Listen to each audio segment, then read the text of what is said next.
Bună dragi urmăritori! Bun venit pe canalul nostru! Actrița Sila Turcoglu a apărut pe coperta revistei Marie Claire, apărută cu ocazia Zilei Internaționale a Femeii. În acest videoclip vom vorbi doar despre știrile din toate celelalte interviuri ale sale. Dacă ați ratat-o, nu uitați că sunt toate în lista de redare.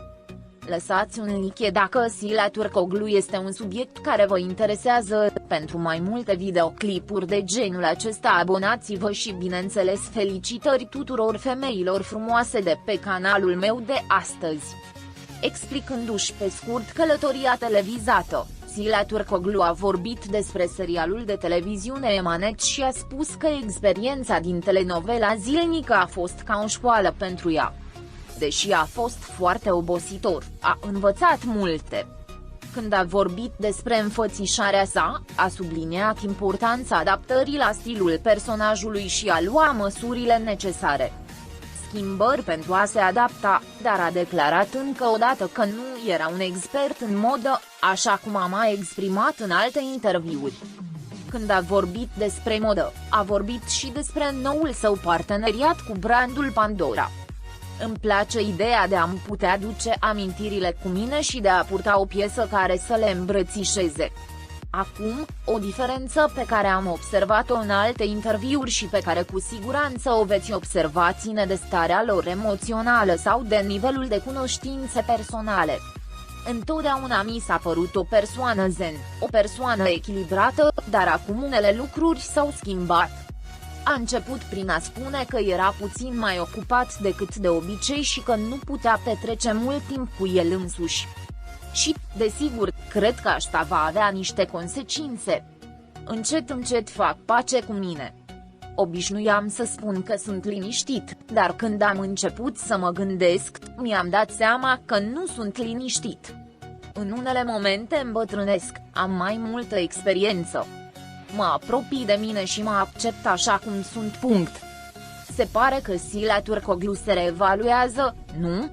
Am crezut că sunt în pace, dar am început să realizez că nu sunt. Nu a fost așa și este absolut normal.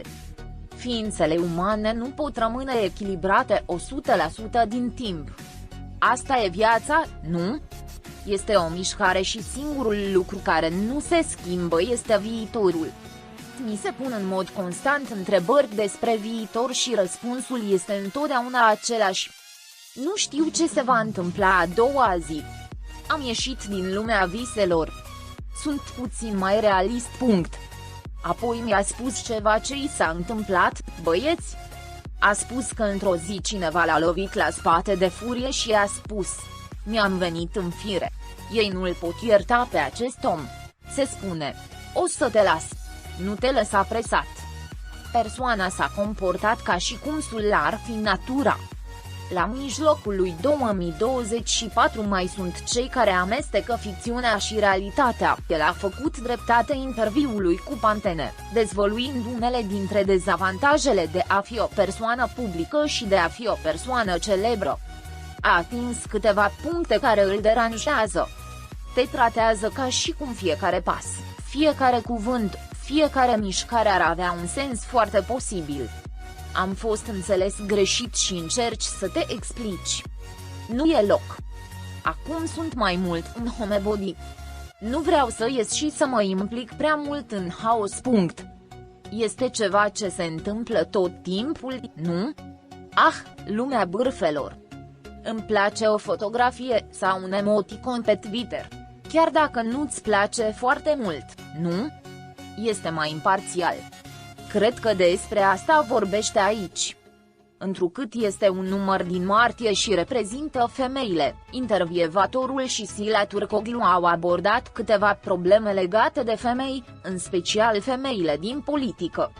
Intervievatorul i-a spus Sila Turcoglu că, deși cea mai mare populație a Turciei este formată din femei, doar 17% dintre acestea dețin puterea politică. Și cei mai mulți dintre noi suntem reprezentați de o figură patriarhală, o figură masculină. Sila Turcoglu și-a încheiat interviul exprimându-și speranța de a vedea un viitor diferit în solidaritate cu femeile. Sila Turcoglu și-a încheiat discursul cu un mesaj pentru toate femeile, dorindu-și ca toate să fie originale și să existe în mod egal în toate domeniile vieții. Și pentru o societate fără discriminare de general. Comentează ce părere ai despre această ediție, în care Sila Turcoglu vine toată tematica Barbie și toată roz, și schimbările actuale în gândurile și sentimentele tale. Când vorbește despre cariera sa în televiziune, Sila Turcoglu afirmă că își vede experiența în serialul Emanet ca pe o școală și că această experiență le-a învățat multe. Acest lucru demonstrează dăruirea actorului față de munca sa și deschiderea sa către îmbunătățirea continuă. În același timp, se subliniază dorința de a învăța și profesionalismul, în ciuda condițiilor dificile de lucru de pe platou. Moda și colaborare cu Pandora. Mențiunea lui Sila Turcoglu despre modă și colaborarea sa cu Pandora arată cum au evoluat stilul său personal și relațiile cu brandurile. Stabilirea unei conexiuni emoționale cu bijuteriile care reprezintă amintiri reflectă dorința ta de a-ți exprima propria istorie și identitate prin stilul tău vestimentar. Cea mai surprinzătoare parte a interviului este accentul pus pe schimbarea emoțională și personală a Sila Turcoglu. Ea afirmă că încetul cu încetul se simte în pace, dar că pacea interioară nu a ajuns încă pe deplin la ea. Acest lucru reflectă conflictul intern și creșterea prin care trece o persoană celebră ca persoană. Sila Turcoglu face declarații despre presiunile de a fi celebru și limitele vieții private, reflecția sa asupra presiunii presei și societății asupra vedetelor și tendința lor de a nu-și ierta greșelile subliniază echilibrul dintre celebritate și viața privată. Gen și politică. În ultima parte a interviului, Sila Turcoglu analizează reprezentarea femeilor în politică. Abordează subreprezentarea femeilor în arena politică și structura patriarhală din Turcia. Dorința ei pentru un viitor plin de speranță pentru solidaritatea și egalitatea femeilor reflectă sensibilitatea ei față de drepturile femeilor și implicarea ei în lupta pentru egalitatea de general. În timp ce Sila Turcoglu își împărtășește traseul carierei de actriță, ea subliniază ceea ce a învățat din experiența ei la serialul de televiziune Emanet. Aceasta reflectă dorința artistului de a se îmbunătăți constant și de a învăța lucruri noi. Mai arată că, în ciuda dificultăților și condițiilor de muncă din industria televiziunii, pasiunea sa profesională rămâne puternică. Sila Turcoglu împărtășește colaborările sale cu branduri precum Pandora și interesul său pentru modă. Ea subliniază că bijuteriile și îmbrăcămintea sunt importante pentru exprimarea de sine. Aceasta reflectă dorința unui artist de a se exprima în afara scenei și rolul său în lumea modei. Schimbare emoțională și personală. Partea cea mai emoționantă a interviului se concentrează pe călătoria emoțională și personală a Sila Turcoglu. El explică că este în proces de a-și descoperi lumea interioară și de a căuta pacea interioară. Acest lucru reflectă încercarea unei persoane de a fi în pace cu ei înșiși și de a înțelege procesul de creștere personală. Sila Turcoglu face declarații sincere despre presiunile celebrității și limitele vieții private. El își împărtășește opinia despre presiunea socială și media asupra celebrităților și spionarea vieților private. Acest lucru evidențiază dificultățile prin care trec celebritățile și încercarea lor de a fi acceptate ca ființe umane. Sila Turcoglu abordează, de asemenea, problemele reprezentării politice a femeilor și egalității de general.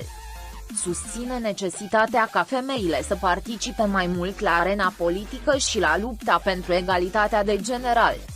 Aceasta arată responsabilitatea ei socială și conștiința ei ca femeie. Dragii prieteni care arată dragoste față de Halil Ibrahim și Sila, vă vom transmite asta vouă, dragii noștri fani, pe măsură ce primim vești despre jucătorii noștri. Rămâneți pe fază pentru acces instantaneu la cele mai recente știri. Abonați-vă la canalul nostru și distribuiți videoclipul. Pentru a fi primul care vizionează, fi la curent cu noile videoclipuri activând notificările. Fi sănătos! Pascali.